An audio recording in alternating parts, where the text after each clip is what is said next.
And it's brought to you by The Casino at Canterbury Park, CanterburyPark.com. Feeling the felt all day, every day at Canterbury. Poker, blackjack, and table games, having sips at chips. Live racing. What a Derby Day party it was. And now that kind of whets our palate for a fun 2026 live racing season at Canterbury Park.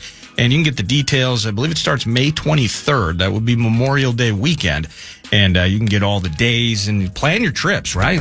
We got Thursday afternoon posts. We got Saturday evening posts. I know we're going to have family day, which means face painting and playground and cool stuff for the kids and maybe some food trucks. The bits are endless at Canterbury. So check it out. Check out the Minnesota Twins, who throttled the Natties yesterday. 11-3 was the final.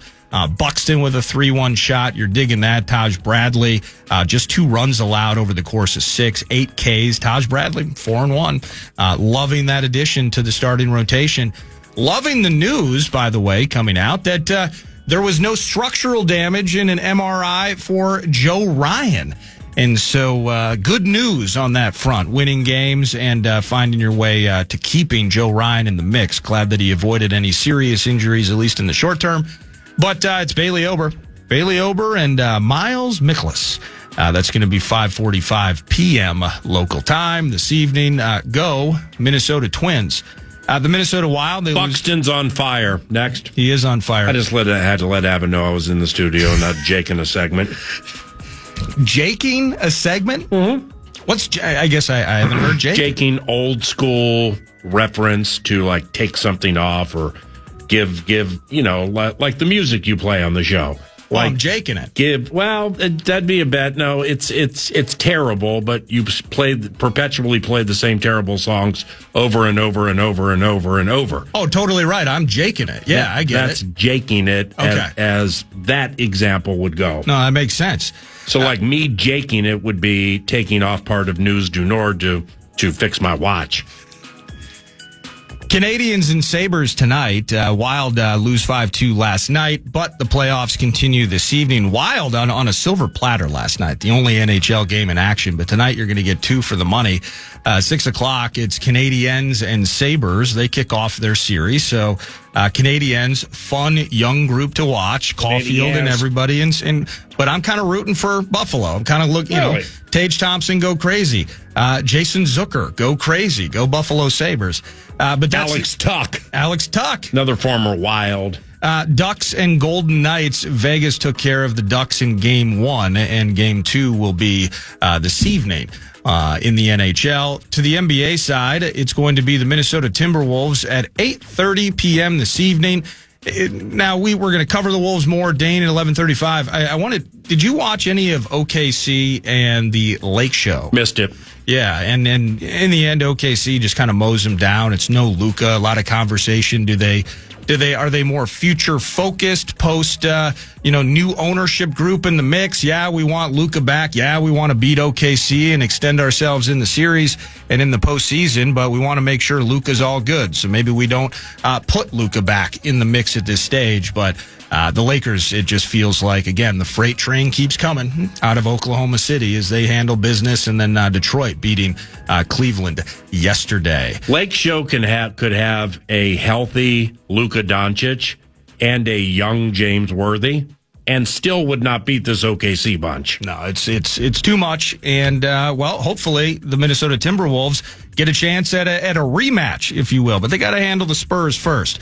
That's News du Nord. It is brought to you. Oh, hey, I got actually one little nugget. Former Twin news. It's not positive, so I don't know why this popped in my head at the very end here.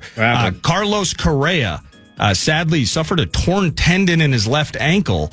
And I believe it was during batting practice. Yeah, taking swings in the batting cage before Tuesday's game against the Dodgers.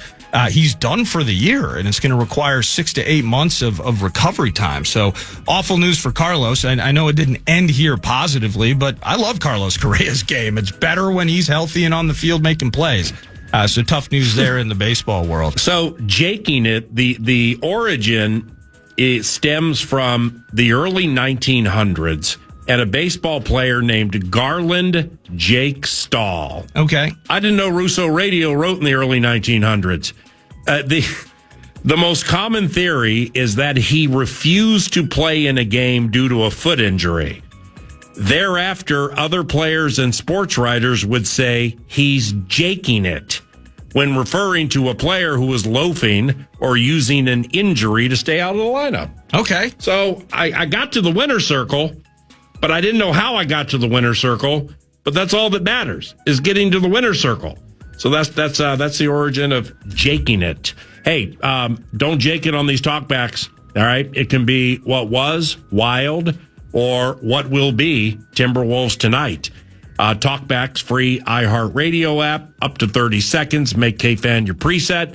It's 11:15, and we're going to run some talkbacks for a little bit next segment. Walking up to Dane Moore, elite basketball mind at 11:35. But here comes the con with the cash. The Fan and BigDeck.com. They want to give you a shot to win some bonus bucks with the National Cash Contest. This hour's keyword is coin, and you might win some. With the keyword coin, enter it at KFAN.com.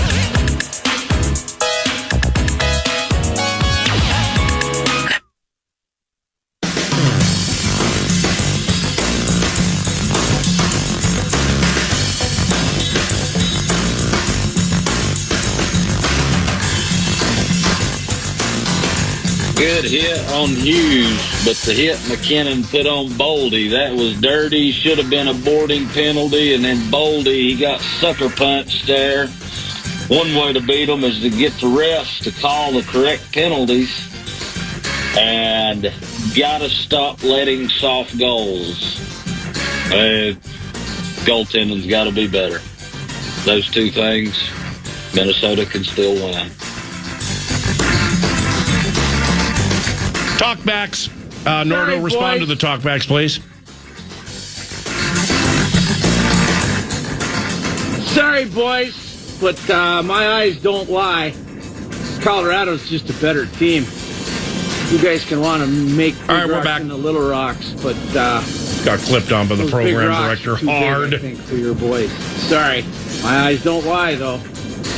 There's no doubt your eyes don't lie. You're seeing everything clearly. Talkbacks, please. What up, PA? What up, Nardo? Good morning. It's Charles from St. Paul. When the Wild come back to St. Paul, Minnesota, to take Game 3, Game 4, and we'll close it out in Game 6. Let's go. I mean, Let's go Wild. Let's go Wild.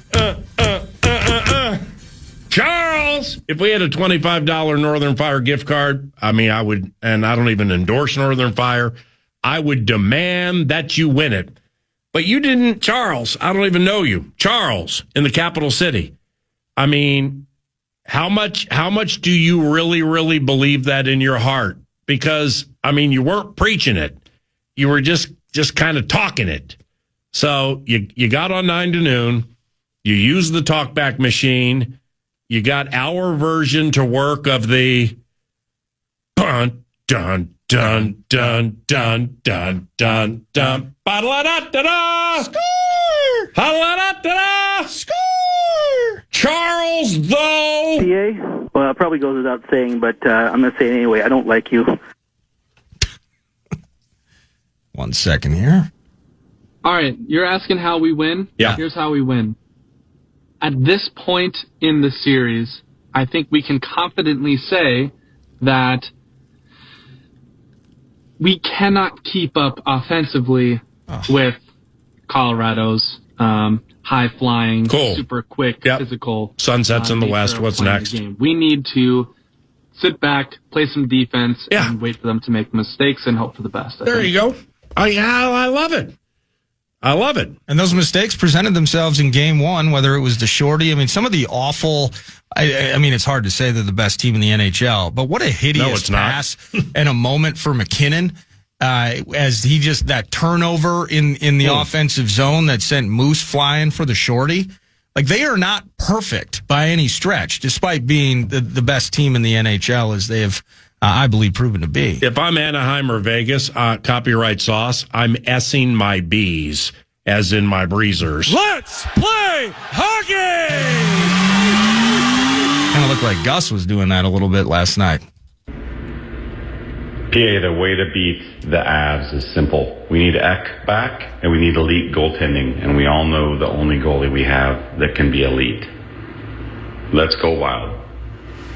Yeah, 9 to noon has not really ventured down the risky move that was made by the head coach into game number 2 by using Gustafsson, beloved Gus Bus.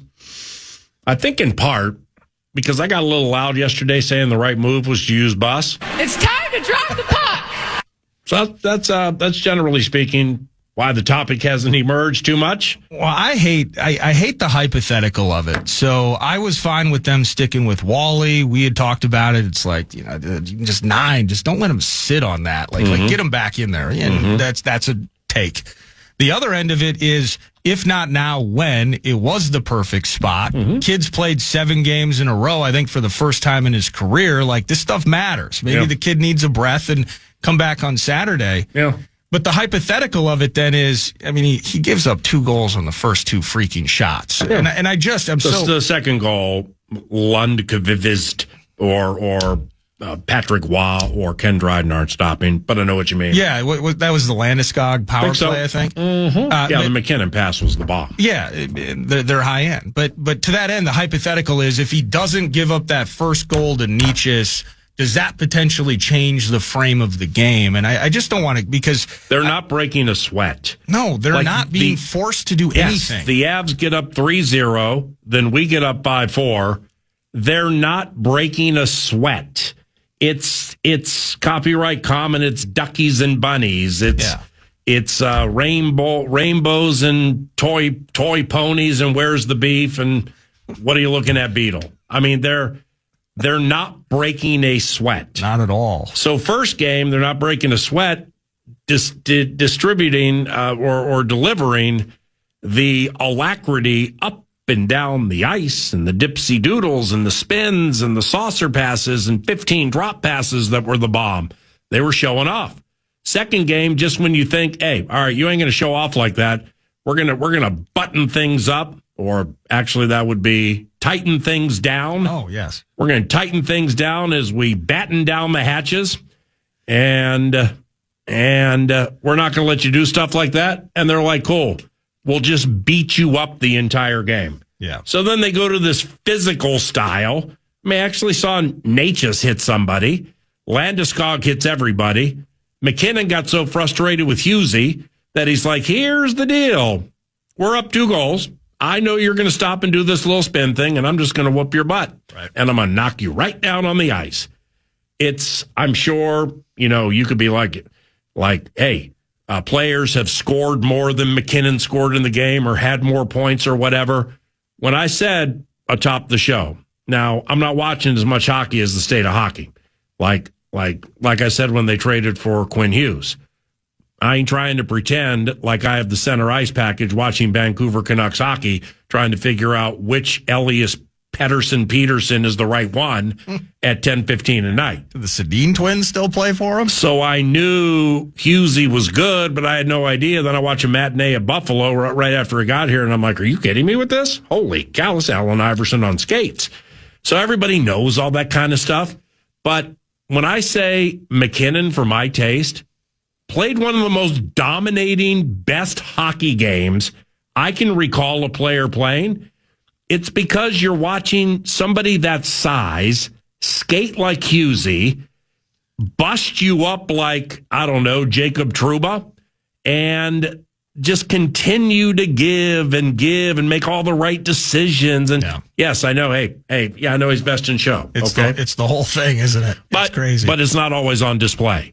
It was on display last night. PA? Well, it probably goes without saying, but I'm going to say it anyway. I don't like you.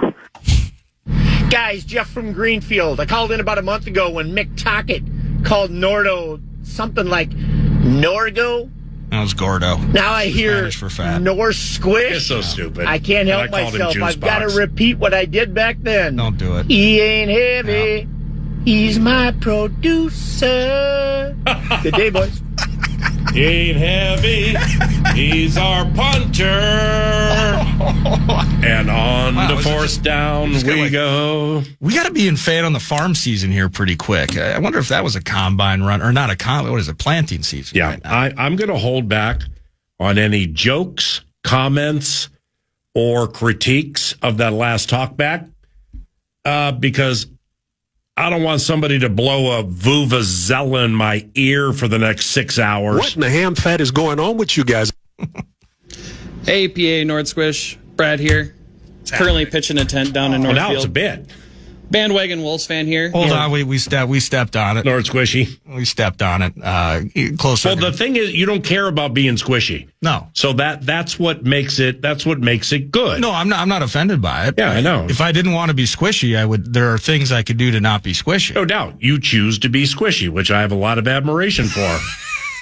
I'm jaking it.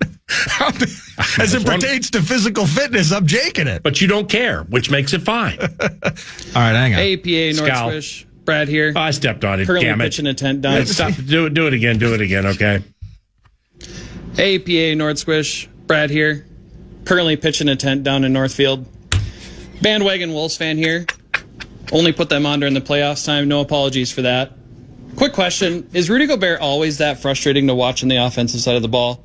I get he's super talented, really big French guy, but I don't think I saw him catch a clean pass from a teammate the entire night. Thank you. Personal foul. Clipping. I mean, that whole thing was a verbal clipping penalty. I loved it. I loved it, too. I loved it.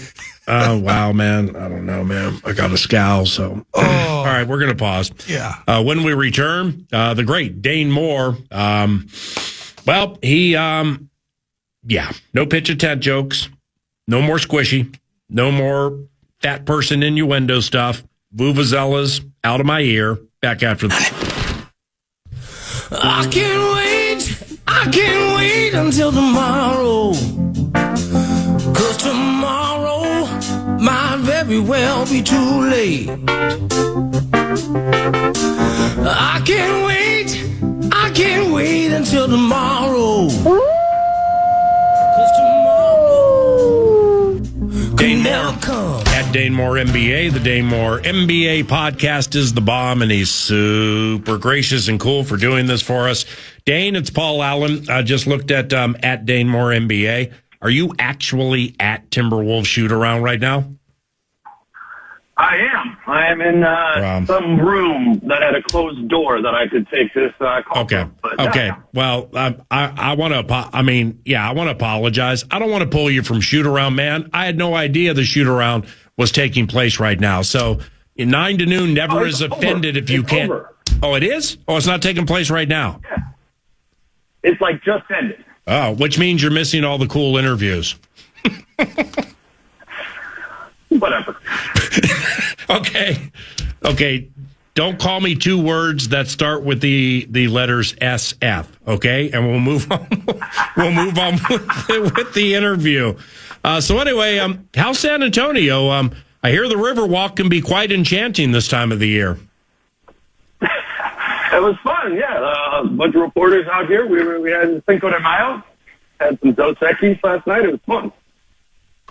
Do you think Ayo goes tonight?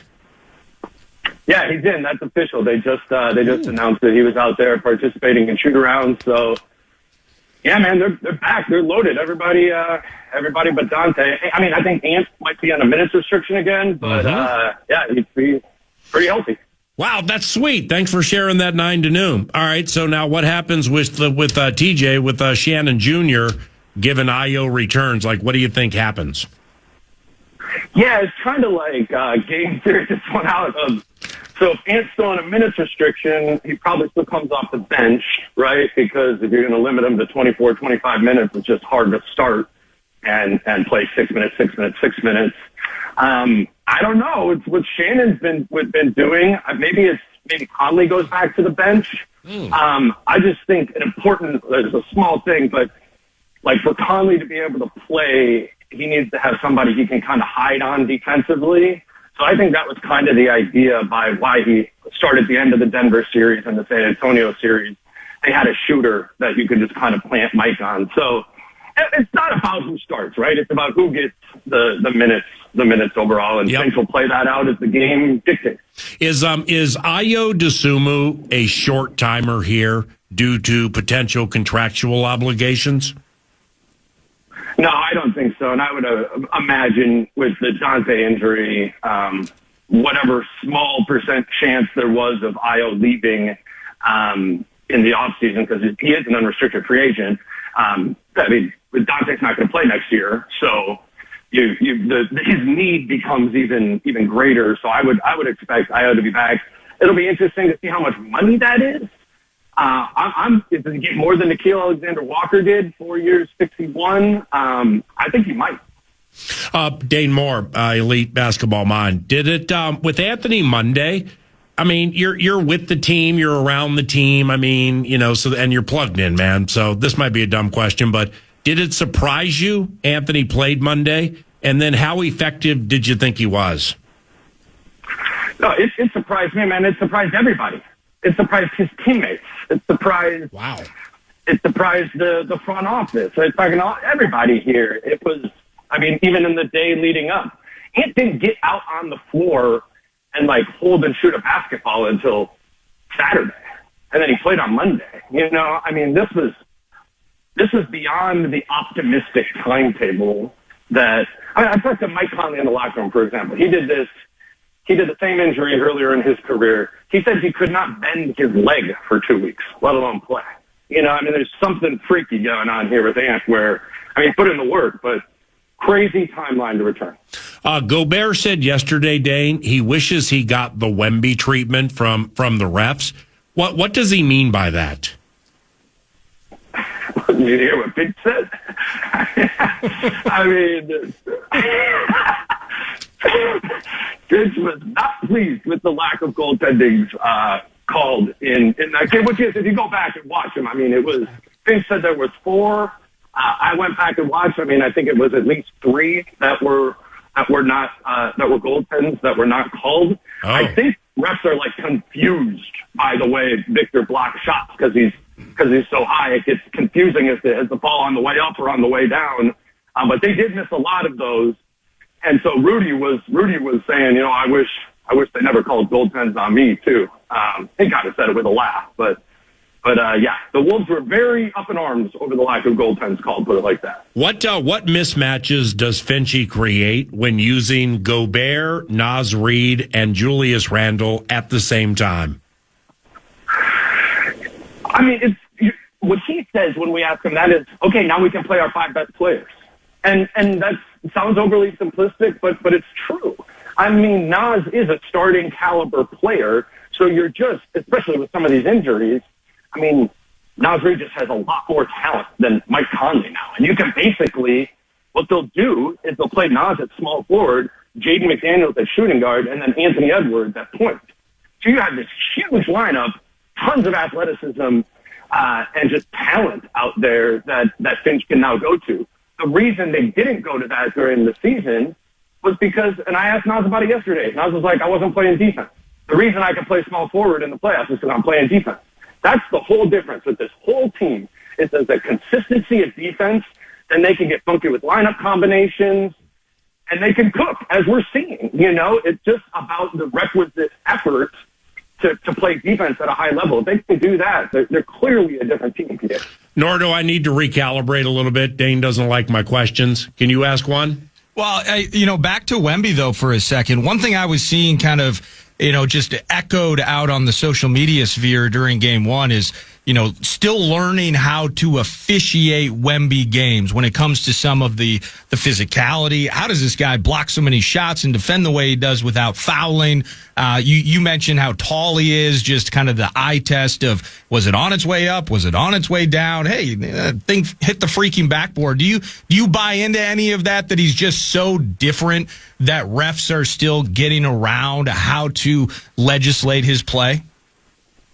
I think absolutely. I'll give you another example. Watch tonight when Wemby takes a shot and it misses. The way that it misses and the way it caroms off of the basket, it's different than other players. And if you think about it, it's because he's shooting it from a higher point than anybody has ever shot a ball from in the league. He is just absolutely change the geometry of basketball, not just on defense, but on offense too. It's the combination of this size and length with speed. He's so fast too. He's so fast to recover to a block. Yeah. He's quick to go up for a shot. It's just completely new. So yes, we're all still learning about what Wemby is. Now, one thing we were talking about it earlier on in the show, but kind of the idea of one way to affect Wemby's dominance on that side of the court was going at him. Now, the negative aspect of it, specifically early on, you saw the blocks. Terrence Shannon Jr. a couple of times. You got Rudy. You got a ton of people. But the idea of when you're going at him in that way, and he's racking up the stat sheet with the blocks. He's not getting we're getting offensive rebounds. We're getting second chance opportunities. There's actually maybe a benefit to that game plan. Is that true in that regard from your viewpoint, and is it repeatable? Yeah, I think it is important to stay aggressive, but I think you need to do it within reason, right? Like, don't just be aggressive. Be like, I'm barreling into Victor Wembanyama. Yeah. He's going to block that. It's being strategic and decisive with it, right? Like swing, okay, now punch a gap and attack because Wemby's on the other side. Beat him there to the rim. But don't just challenge him. I don't think it's something they should be doing, all the time. I think there was a play, remember when Ant hits the step back three on Wemby at the end of the fourth quarter? What happens right before that is Jaden attacks Wemby, realizes, all right, it's one-on-one with Wemby, and he turns around, goes back out to the perimeter and hands the ball to Ant. Ant takes the step back three on Wemby. That's smart. It doesn't look normal, but Jaden was like, I don't have a good opportunity to score on Wemby right here. I'm going to give it to Ant, who can score on him from the perimeter. That's intelligent. I think it's intelligent attacks is what they need to be doing against Victor. All right, Dane, I'm back. Rewrote my final 5 questions. I let Tim Siegley from First Resource Bank write my questions for you. I know you didn't like them, so therefore we let Nordo in for 2, and I'm back in the game right now for a couple. How do NBA officials handle a bevy of mistakes in a single game? Do they get reprimanded? Yeah, they have a review process. They all have grades. It's like stats, just as like like PFF, but they have that for officials. By the way, did you see who's officiating the game tonight? Is Scott Foster? Yeah. Is it? Yes, it is. Well, see, you're on the 9 to noon show right now in some weird room in the bowels of the arena. They're out there doing interviews. I'm feeling bad right now because Chris Finch just guaranteed a victory tonight, and you weren't by Finch. You started laughing before me. See, that was another Tim Siegley question, so I'm just going to let Nordo go again. Fire away. With Terrence Shannon Jr., one thing that I really liked in Game 1, and I think maybe this is just the evolution of the kid, is late in the game, there was a confidence, speaking of that aggression you were talking about, the smart and intelligent nature of it. He was dragging, whether it was Castle, it was just going, you want to foul. I think he drew 3 or 4 fouls within a 2-minute stretch there. And just kind of the nature, again, the intelligence of the aggression and the confidence growing in Terrence Shannon Jr. right before our eyes. Yeah, it's really impressive, man. The kid's been working in the background the whole time. He's had a couple of foot injuries in his 2 years that he's been here, but I would just say, like, physically, from when he was drafted to what he looks like now, I mean, he was always a big kid, but he's been in the gym constantly.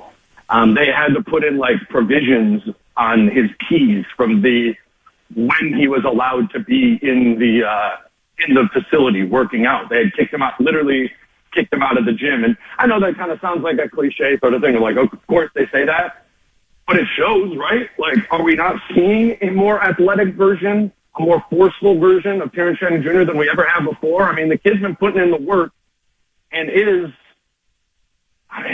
up there as just as close to as athletic as Anthony is. You know, he's a force. Dane, any dust-ups with San Antonio Sports Radio or Spurs Twitter yet? Not yet, PA. I'm gonna keep my mouth shut this time, I think. Yeah, please do, because somehow I caught a stray in that thing, and it was weird, and I don't want people blowing vuvuzelas in my ear again. Okay, time for two more. Wemby said after game one he wasted too much energy on the wrong kind of offense. How do you think they're going to use him tonight? You and Nordo kind of went back and forth on some stuff, so maybe you touched on it. But I thought that was a telling quote from him when he's like, I use all my energy on the wrong kind of offense. Feels like he's saying he shot too many threes. What do you think?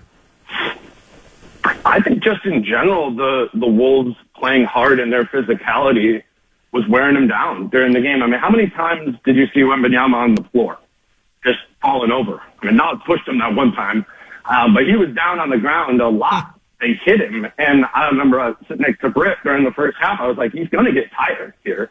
That is Victor's weakness. That is clearly his number one weakness is stamina. I mean, he does not play. I mean, during the regular season, he played short stints and under 30 minutes per game.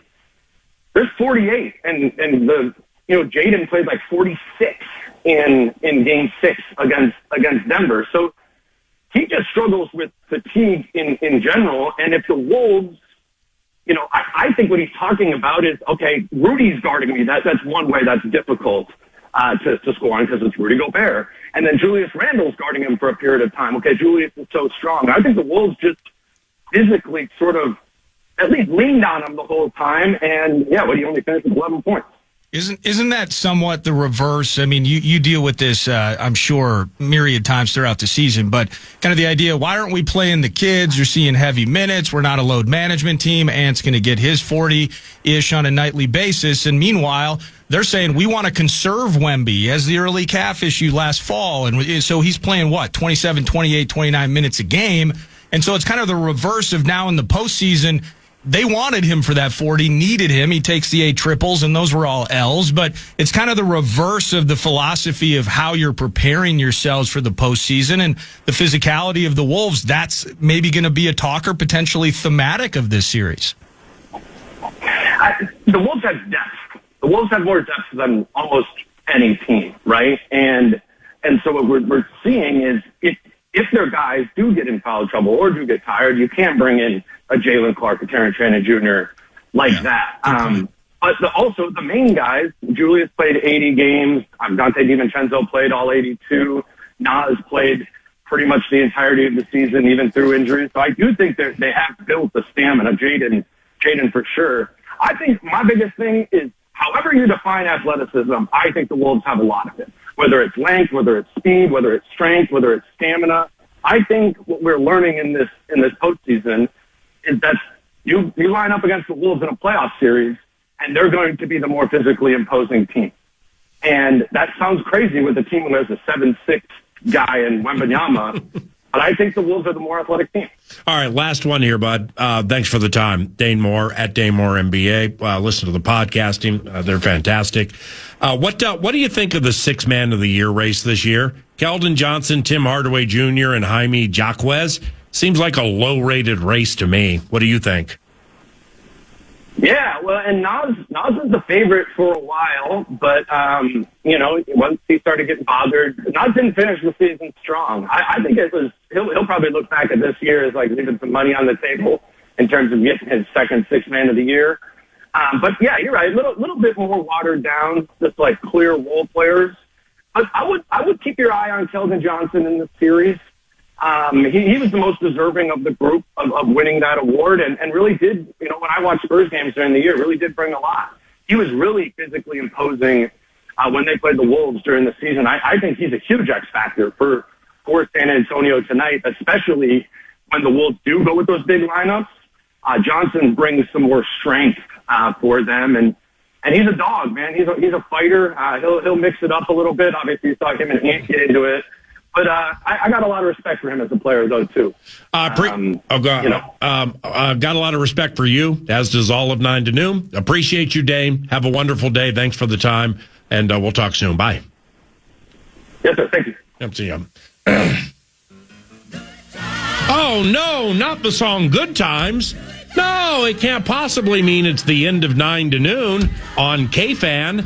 Dan Cole, the common man and the programmer, next. So make sure you listen to that each and every weekday from noon to 3 right here on KFAN. Eric Nordquist produces 9 to noon, and I'm Paul Allen. May God bless you and all of your families. And on behalf of all of us here at the radio station, thank you for always listening to KFAN and making us the leader. Have a great day and keep it tuned to KFAN. Bye. 9 to noon. If it's good news or money, leave a message. Podcast today's Paul Allen Show, or listen back to previous show and interviews by going to the iHeartRadio app or KFAN.com.